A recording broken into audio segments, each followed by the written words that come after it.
Hotline Miami is a violent game. It might be more accurate to call it the violent game. This game reinvented video game violence. The story doesn't even justify the killing. It actually does the opposite. But the developers just know that when you see a baseball bat in a Russian mobster's face, your caveman brain naturally makes the connection. Hotline Miami is an iconic top-down shooter by Denaton Games that came out in 2012. It isn't a complicated game.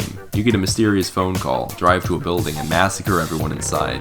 That may sound generic, but somehow it magically gets more fun the more times you do it. This game was made by two guys on a shoestring budget in 9 months in Game Maker's studio, yet somehow they managed to capture absolute lightning in a bottle. It was so popular it launched to Devolver Digital as a publisher.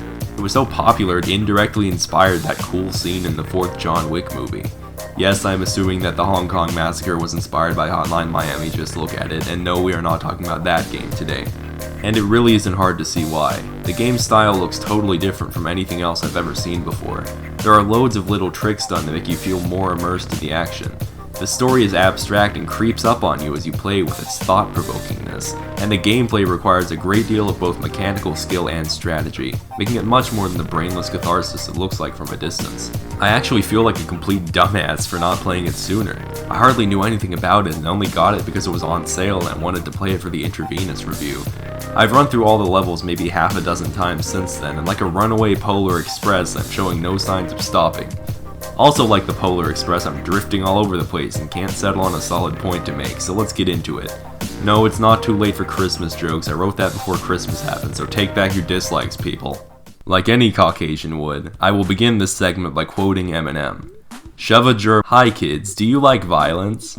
That wasn't a rhetorical question. Even the game asks you. I'm actually expecting an answer. Be sure to comment your answer down below. You play as this guy named Jacket, and every morning you get a weird phone call to go to a place and do a thing. Then you show up, find a bunch of gangsters, and clear out the whole building. From the second you walk in the front door, you will need to start fighting, and the options aren't all that complicated. If you find a club, bat, old pipe, or samurai sword laying around, you can use it. All melee weapons kill instantly and kind of feel the same, except for the knife. The knife is overpowered. You can basically swing it constantly and kill anything that gets close to you. There are also guns, like shotguns and machine guns. There's a super fast-firing Uzi and a silenced pistol that doesn't draw attention from enemies. Guns, of course, let you kill from a distance, but interestingly, bullets don't pierce bodies. So sometimes a whole shotgun blast will only hit one guy in a crowd, and everyone behind him will clobber you to death before you can shoot it again. This makes melee weapons valuable, as they will kill every enemy in range when you swing them, so they're great for crowd control. You can also throw every weapon you pick up, which will knock down enemies, just like punching them barehanded. You have to execute every enemy on the ground yourself, by repeatedly mashing your mouse in sync with smashing the guy's face to pieces. This is probably one of the smartest and most immersive design decisions I can think of, because when the game just gives you a press X to execute button, it just feels like you're watching. But if you have to click mouse 1 for every time you stomp this guy into the curb, you don't really have that much plausible deniability. Also, even though all your attacks kill in one hit, you also die in one hit. One gunshot, baseball bat swing, or dog bite and you're instantly splattered and need to restart the floor, so you have to use your speed to your advantage. The real trick to combat is understanding the enemy's reaction times. If you move fast and precisely enough, you can clear out a whole room before anyone can react to shoot you, and melee enemies will never be able to swing before you if you know what you're doing. Since enemies are so brittle, you can mow tons of them down in seconds, but if you don't time your swings well or lose track of how much ammo you have, they will overwhelm you and kill you. During this, you get to listen to one of the hardest video game soundtracks ever assembled. In some interviews, the developers said they didn't want to get music that sounded like video game music, but they also couldn't afford to seek out a big professional composer. So they compiled the work of a bunch of small independent artists together, which gives the game some impressive musical range. You have trippy ambient tracks and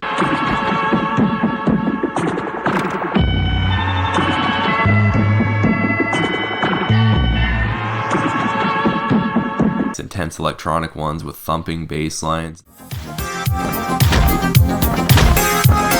Songs that sound like they would play in the house of a guy who decorates like this.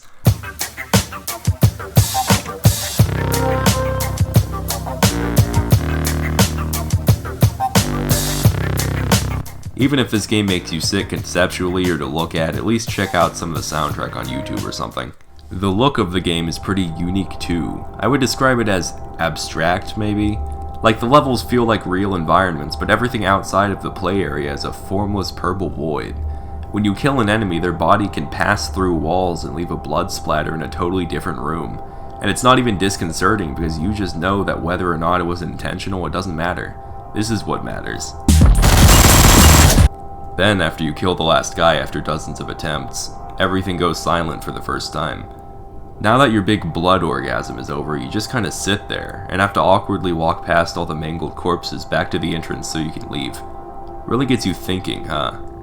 Hotline Miami isn't just a game about brute force though, you also need to use your head a bit. The game can sometimes play out like a bit of a puzzle game. The AI isn't all that smart, but that is on purpose. They don't react when they see bodies, this isn't Hitman. The patrolling enemies don't even react to gun sounds and come charging at you, only the lazy sitting around ones do that. While this may seem detrimental at first, it ends up making the AI predictable. When the AI is predictable, you can somewhat predict how clearing a room will go just by looking at it and forming a plan. For example, doors are your friend. If you open them and a guy is on the other side, he gets knocked down so you can show him what heaven looks like with your boot.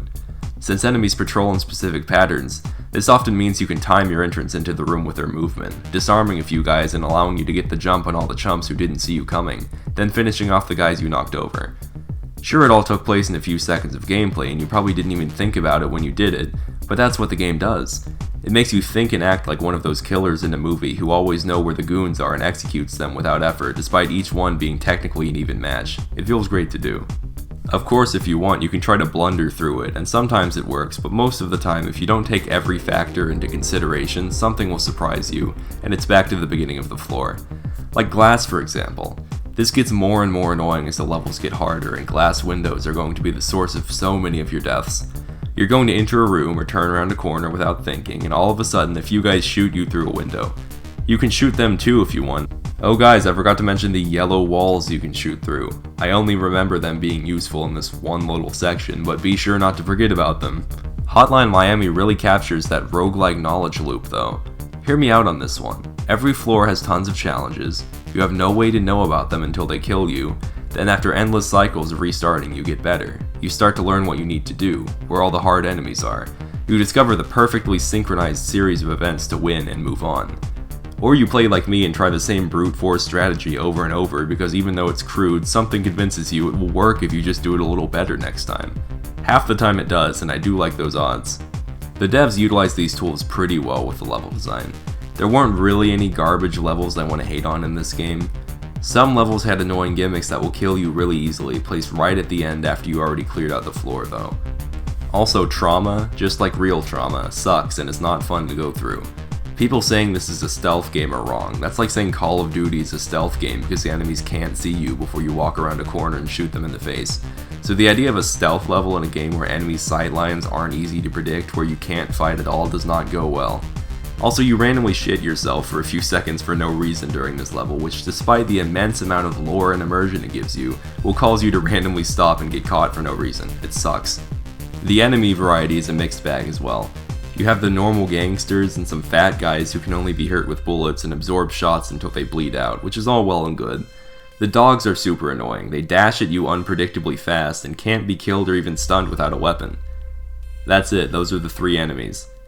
Sure, there are the Uzi waiters who show up in one room in one level, and the police who carry reskinned knives. The boss fights are shit also. Like, I don't want to complain too much, but they are all annoying and only difficult if you don't know what to do. But don't worry, you won't know what to do because the game never tells you. I don't have any footage from my first playthrough, but you have no idea how long it took me to figure out that the biker needs to throw his knives exactly 2 times before you can deal any damage to him. Well, is the story as good as the gameplay? Maybe! Hotline Miami keeps you in the dark purposefully for most of the game. The first level has you get a free animal mask and instructions to go to a train station, so you go there, kill a bunch of white-suited guys, and smash a random hobo's face, which makes you throw up. As the game goes forward, that doesn't really change much. You just go to more places, unlock more masks, kill more gangsters, you collect some newspapers that tell you little facts like all the guys you've been killing are Russian gangsters, or corrupt politicians. You find some other guys like you after they failed their missions or got tortured. A free mask is a free mask. You rescue a girl from the side of one of your massacres, and she moves into your house and cleans the place up a bit, which breaks the monotony. After every killing, you go see this guy named Beard. He has some interesting things to say. Wait, this isn't real? I guess the masked men who show up to grill you about being such a violent person probably weren't real.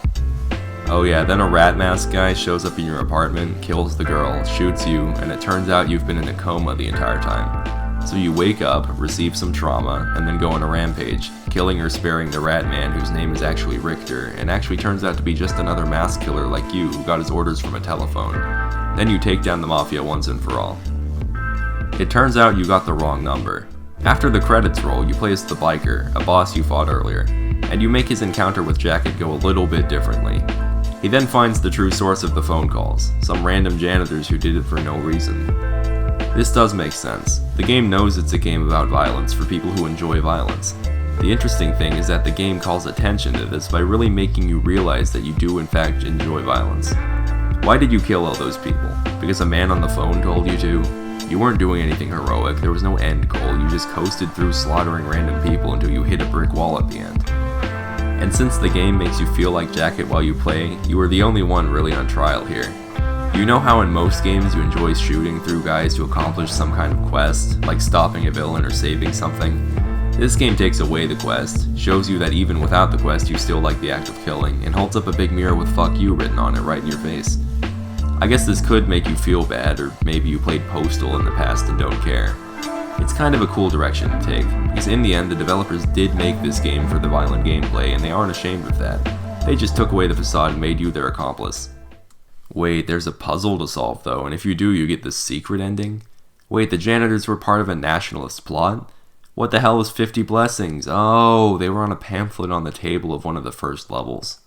You get a whole info dump of completely useless information, which is kind of hilarious. The funniest part of this is that the sequel actually fashions everything here into quite the compelling narrative, but without the context of the second game, this just sucks. It undermines the message of the violence being for no reason, and it doesn't even make up for it with some real compelling explanation for the whole thing. Okay, so I've actually solved the plot of Hotline Miami. It's all a metaphor, guys. So Jacket represents Joe Biden, right? Because his name starts with J, and the different levels all represent Joe Biden's America because he destroys them. The girl represents the average American voter, because sure, Jacket rescued her from the rapey fat guy, but she still ended up screwed over in the end. Oh, and Richter represents Netanyahu because he kills innocent people, but Jacket goes easy on him because he finds him relatable. Who does Beard represent, you may ask? Fuck if I know, he's Hillary Clinton or something. Write this on the Wikipedia page, no more video essays, the plot is now solved, the developer's true intentions have been revealed. Bravo, Denaton. Is anyone still watching after that? Alright, so Hotline Miami is a great game. If you didn't think so already, I hope I helped to convince you. You have to think. You have to master the mechanics. You have to master baiting enemies to chase you so you can kill them. I'm a masturbator myself. Comment down below if you're a masturbator as well. I got used to doing it normally, but then I got this tool, the masturbating better. I thought it would be uncomfortable at first, but after I put it in there and tried it for a while, it actually felt pretty good to use. If you want to acquire these important life skills and have a good time, you should really play Hotline Miami. It's like the movie Drive. There, me watching the entirety of Drive just as research for this video wasn't for nothing. I got it on sale for $2, but the Steam winter sale is now over. Don't worry though, there are certain places where sales never end. Until next time, miners, my dog just fell down into the sewers. I have to find him.